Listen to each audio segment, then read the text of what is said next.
Hello mga kadiskarte, magandang gabi. So mayroon lang akong i-share sa inyo mga kadiskarte tungkol sa pag-upload ng ating mga videos, short man o long videos. So maaari na tayong mag-upload sa ating mga video sa ating YouTube Studio, kasi may update si YouTube na pwede na tayo mag-upload ng ating mga videos sa ating YouTube Studio. So ipapakita ko yung screen mga kadiskarte. So panoorin ninyo kung paano tayo mag-upload ng screen. So i-open natin tong YouTube Studio apps. So yan. So nakikita ninyo yung plus dun sa taas. Ayan o. Yan. So pindutin lang ninyo yan. Ipindot natin. So yan, pwede na tayong mag-upload. So mamimili lang kayo ng inyong mga i-upload na video.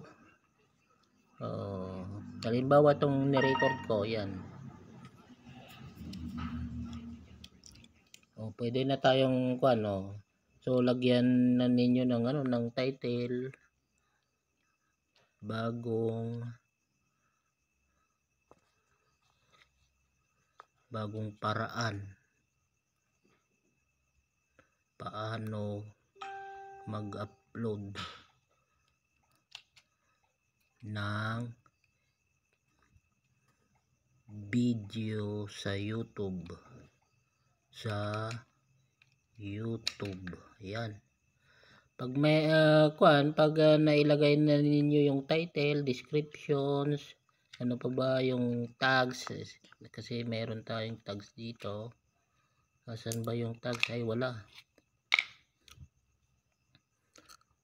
So yan lang muna, i-edit na lang natin pag i-upload natin. Then pindutin na natin tong tong upload. Yan, mag-upload na, pero yan, hindi ko muna i-upload yan mga kadiskarte, kasi idudugtong ko pa dyan yung yung itong sinasabi ko.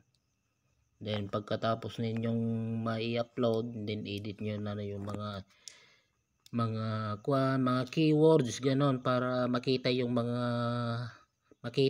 yung upload ninyo.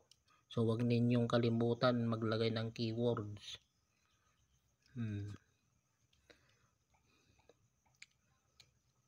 So yun lang mga kadiskarte ang aking maibabahagi sa ngayon. Sana na sundan ninyo. Kung bago pa lang kayo sa aking channel, please do like, share and subscribe. Yan, salamat.